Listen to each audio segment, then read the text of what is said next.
The Dark by Lemony Snicket.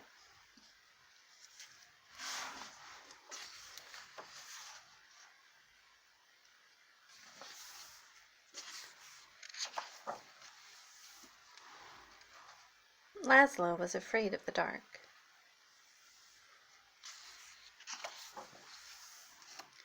The dark lived in the same house as Laszlo, a big place with a creaky roof, smooth, cold windows, and several sets of stairs.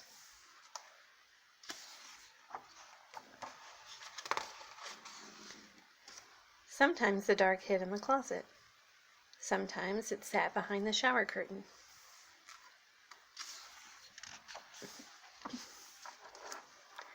But mostly it spent its time in the basement.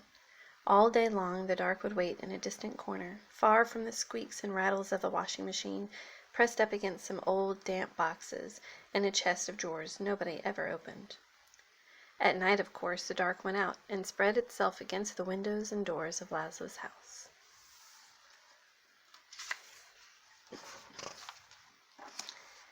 But in the morning the dark would be back in the basement where it belonged. Laszlo would peek at the dark every morning. "Hi," he would say. "Hi, dark."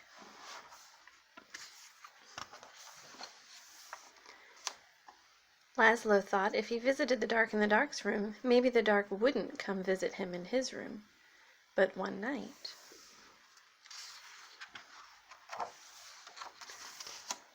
it did. "Laszlo," the dark said, in the dark.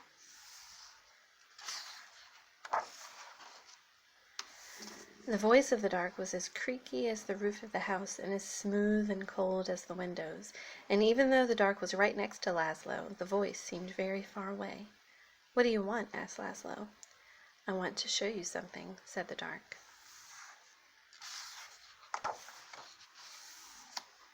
"In here?" "No," said the dark. "Here?" "No, no," said the dark. "Downstairs." "Downstairs?" "Yes," said the dark.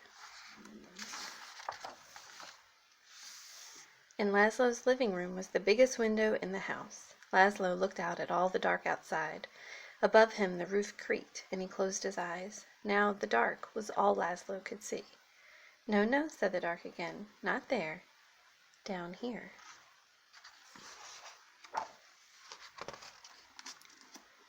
"In the basement?" asked Laszlo. "Yes," said the dark.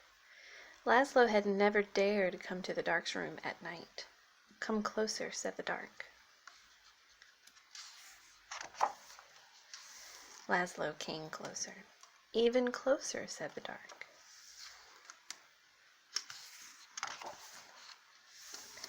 You might be afraid of the dark, but the dark is not afraid of you. That's why the dark is always close by. The dark peeks around the corner and waits behind the door, and you can see the dark up in the sky almost every night, gazing down at you as you gaze up at the stars. Without a creaky roof, the rain would fall on your bed, and without smooth, cold windows, you would never see outside, and without a set of stairs, you could never go into the basement where the dark spends its time.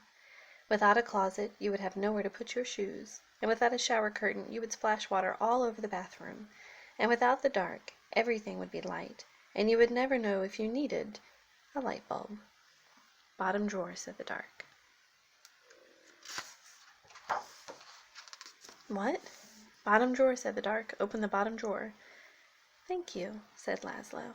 "You're welcome," said the dark.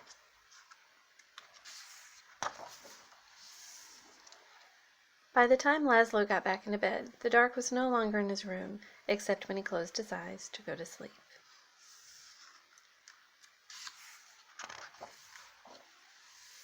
The next morning Laszlo visited the dark in the basement. "Hi," he said. "Hi, dark." The dark didn't answer, but the bottom drawer was still open, so it looked like something in the corner was smiling.